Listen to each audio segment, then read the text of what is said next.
Hi friends, welcome to Thirani special channel. அப்படியே சேனலை subscribe பண்ணிக்கோங்க. சுட சுட சாதம். இன்றைக்கி என்ன சாப்பாடுன்னு பார்த்தோன்னா சுட சுட சாதம் வச்சாச்சு. அதுக்கப்புறமா இன்றைக்கி சவு கூட்டு வச்சேன், பாசிப்பருப்பு போட்டு.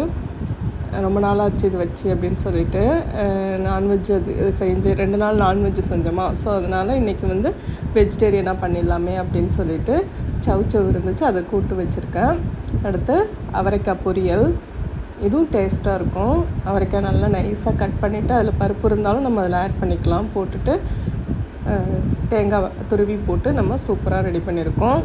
இது அவரைக்காய் கூட்டு பொரியல்னு சொல்லலாம். அடுத்து நமக்கு தயிர் இருக்குது. அடுத்து ஒரு சைட் டிஷ் என்னென்னு பார்த்தீங்கன்னா, நல்லா மோர் மிளகா பொரித்து வச்சுருக்கேன். மோர் மிளகாவை நல்லா எண்ணெயில் பொரித்து எடுத்து வச்சுருக்கேன். இது செம்ம காரம்தான். பட் ஆனால் இன்றைக்கி நமக்கு காரம் இல்லாத சாப்பாட்டுக்கு இது ஒரு நல்ல சைட் டிஷ்ஷாக அமைஞ்சிருச்சு. வாங்க எல்லாம் சாப்பிட்லாம். இன்றைக்கி இதுதான் லன்ச்சு. அப்படியே சேனலை சப்ஸ்கிரைப் பண்ணிக்கோங்க.